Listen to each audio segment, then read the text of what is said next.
Welcome back to the mechanical knowledge. And आज जो topic है मैं पढ़ाने जा रहा हूँ die casting. What is die casting? Die casting क्या है?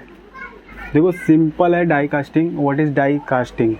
Die casting is a mechanical process, is a machine mechanical science process in which the molten metal is directly poured into the casting of an object। Steel cast metal एक ढांचा होगा जिसमें हम लोग पोर करेंगे। Molten metal की बात कर रहे हैं।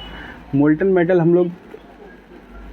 मेटल हम पोर करते हैं स्टील के कास्ट में, ठीक है। कास्टिंग एक बनाया होता है, हम लोग कास्टिंग बनाए रहते तो उसमें हम लोग पोर करते हैं। तो इसमें दो टाइप की होती है, हॉट कास्टिंग होती है, कोल्ड कास्टिंग होती है, ठीक है। दो अलग अलग टाइप की कास्टिंग होती है। हम लोग कास्टिंग की बात कर रहे हैं तो यहाँ पर हम लोग जो है कास्टिंग क्यों करते हैं, कास्टिंग किस लिए करते हैं, ये भी हम लोग समझेंगे कि किस वजह से हम लोग कास्टिंग करते हैं, क्या इसकी क्या बेनिफिट्स है, क्यों हम इसके यूज़ करते हैं, इसका यूज़ करते हैं। कुछ एक डायग्राम से समझेंगे कि क्या इसमें किस तरीके से प्रोसेस होता है और हमारा जो मोल्ड है, जो हमें डिज़ायर प्रोडक्ट चाहिए वो कैसे निकलता है। अभी डायग्राम से हम लोग थोड़ा समझते हैं। अगर बात करूँ यहाँ पे तो देखो इस पॉइंट में ये हुपर जो लगा है, यहाँ पर पूरा मोल्टन मेटल हम डालते हैं इस ऊपर से, ठीक है। ये पूरा मोल्टन मेटल है, ठीक है। मोल्टन मेटल डाला यहाँ तक पूरा मोल्टन मेटल ही है, ठीक है। समझ रहे हो, एक बेसिक डायग्राम की बात करें। अब यहाँ से हम लोग इसको प्रेशर फोर्स देंगे। ये प्लंजर है, हम इसको प्लंजर बोलते हैं, जो पिस्टन भी बोलते हैं कभी कभी इसको, पिस्टन या फिर प्लंजर, जिससे हम फोर्स दे रहे हैं, एक प्रेशर दे रहे हैं, ठीक है। अभी ये पिस्टन है यहाँ पे या प्लंजर है। अभी ये ऊपर से जो मोल्टन मेटल आया, अभी हम क्या करेंगे, इसको प्रेस करेंगे, ये जाएगा, ठीक है। प्रेस करेगा तो क्या स्क्वीज होगा, आगे की तरफ जाएगा। प्रेशर चेम्बर, अभी ये जो एरिया है ना, यहाँ पे प्रेशर जनरेट होता है। ये जो एरिया है प्रेशर जनरेट करेगा, ठीक है। ये पूरा प्रेशर तो इसको बोलेंगे हम लोग प्रेशर चेम्बर के, इससे हम लोग जानेंगे, ठीक है। ये तो हो गया प्लंजर। अभी ये प्रेशर चेम्बर हो गया। अभी जैसे ही हम इस पे स्क्रू, ये एक पतला सा गाइड होता है या फिर गेट बोलो, तो यहाँ से स्क्रू से ये आगे की तरफ जाएगा मोल्टन मेटल जितना भी। और ये कैविटी है, ठीक है। ये कैविटी बनाया हुआ है, ये जो दिख रहा है ये पूरा एरिया कैविटी, यानी कि डिज़ायर शेप यही लेने वाला है। जो है दो पार्ट में है, ये अलग है, ये अलग है। तो जो ये पार्ट है हमारा, ये पूरा एक कैविटी है। ये नॉन मूवेबल डाई है, ये मूवेबल डाई है। और यहाँ पर लगी होती है इजेक्टर पिन। एक बेसिक डायग्राम की बात करूँ तो ये इजेक्टर पिन का काम क्या होता है कि उसको फोर्स करके धक्का मार के उस जो बना हुआ मेटल है, कास्टिंग का जो मेटल है या जो डिज़ायर प्रोडक्ट है, उसको निकालने में मदद करना। तो ये कुछ इस पर चिपका होता है, ये मतलब रहता है, इजेक्टर पिन होता है। अभी इजेक्टर पिन क्या करेगा, जैसे ही यहाँ पे आया मोल्टन मेटल, इसके अंदर आया, फुल्ली फिल्ड हुआ। फिल्ड होने के बाद क्या हुआ, कूल हो गया, ठंडा होने के बाद इजेक्टर पिन ने उसको धक्का मारेगा तो ये जो डाई है, मूवेबल डाई, ये थोड़ी सी आगे डिस्प्लेस हो जाएगी, थोड़ी सी आगे की तरफ शिफ्ट होगी।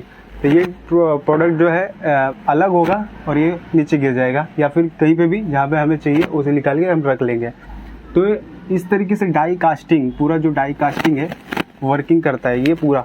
अभी हॉट की बात करूँ तो हॉट भी बिल्कुल इसी की तरह होता है, सेम टू सेम यही चीज़ें। और कोल्ड में जो होता है, हॉट की मैं बता रहा हूँ कि हॉट में भी सेम टू सेम इसी तरह का होता है। यहाँ पे पिस्टन या फिर प्लंजर लगा होता है और डाई का कुछ इसी तरीके से होता है। तो उसमें क्या होता है कि अगर मेरा एक मान के चलो कि हॉट की बात कर रहे हैं, अगर मेरा ये डाई है कुछ इस तरीके का है, ठीक है, कुछ इस तरीके का मेरा यहाँ पे भी है। अभी मैं इसे ज्वाइंट करूँगा तो ये कुछ इसी तरह से बनेगा, ठीक है। कोई भी शेप ले लो या फिर कोई भी एक रैंडम शेप ले लो, कुछ इस तरीके का शेप है, कुछ इस तरीके का है। यहाँ पे इजेक्टर पिन्स लगी होंगी। अब ये क्या करेगा कि अब यहाँ पे बॉडी जब फील करेगा, यहाँ से सिंपल बात है, ये प्लंजर यहाँ ऊपर लगा होगा, यहाँ से अब मटेरियल आया, प्लंजर ने प्लंज किया, यहाँ से ये अंदर इंटर हुआ और ये इस प्रोसेस से यहाँ पे जाके पूरा फिल होके ये प्रोडक्ट, डिज़ायर प्रोडक्ट हमारा कुछ इस तरीके से बन गया। सपोज़ कि इस तरीके का कुछ शेप था तो ये बन गया, ठीक है।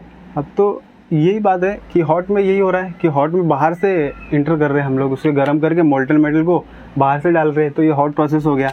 हॉट डाई कास्टिंग होगा। कोल्ड की बात करूँ तो कोल्ड में क्या होता है कि अभी एक शेप है, ये कुछ इस तरीके का है, कुछ इस तरीके का शेप है, और यहाँ पे सपोज कि ऐसा है।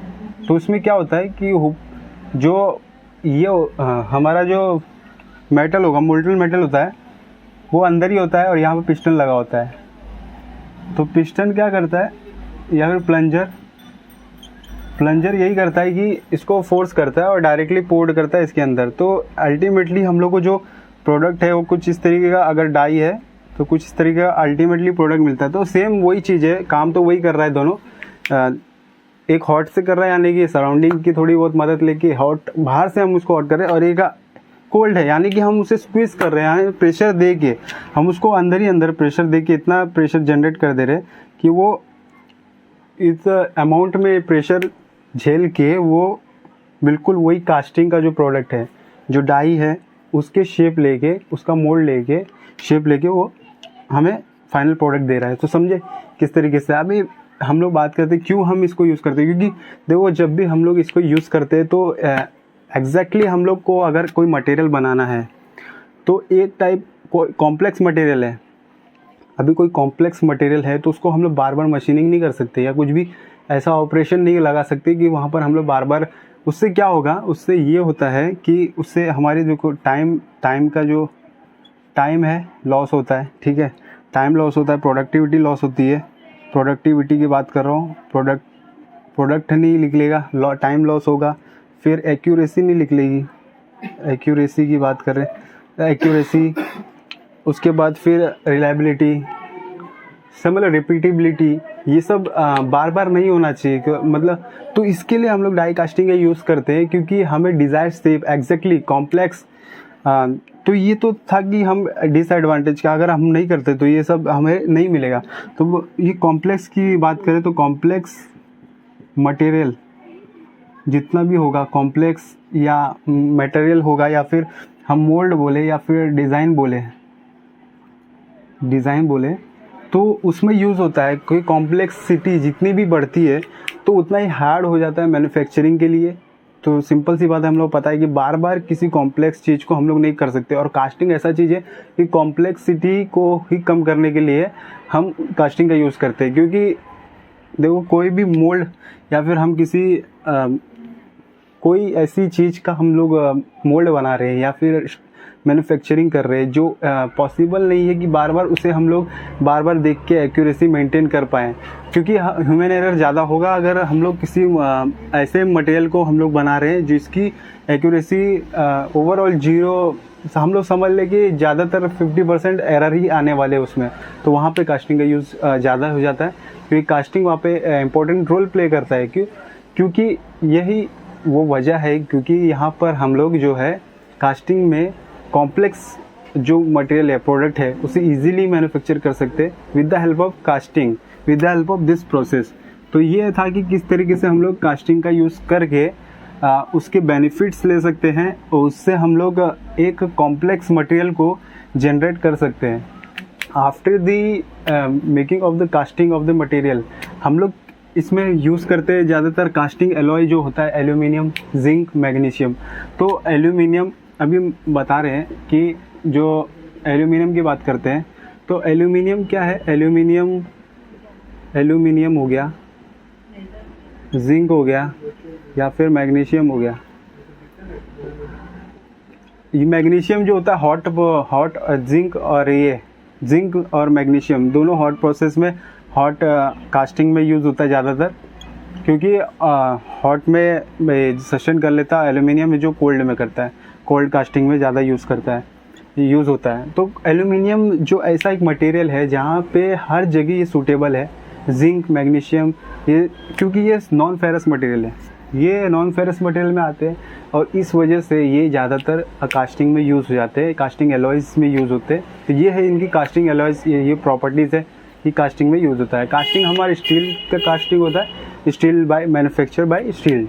तो ये था कि जिंक, एल्यूमिनियम और मैग्नीशियम की क्या इसमें खूबियाँ हैं, और aluminium most of the industry, aluminium is the most common use for any process, any fabrication, any other चीज़ समझ रहे कि अदर प्रोसेस के लिए एंड एवरी, क्योंकि एल्यूमिनियम एक लाइट वेट है, जिंक लाइट वेट, और मैग्नीशियम तो हम पता है कि ठीक है, तो ये सब इंडस्ट्री में ज़्यादा इनका यूज़ हो जाता है. तो this is all about the working of the die casting, how the die casting is form, how the process of the die casting. This is the flow chart, this is the process, this is the working principle of the die casting. So this is all about the die casting. Thank you so much for watching this video. If you like this video, share on the others, share to the others, and keep like, keep share, keep join us. Thank you so much for watching this video.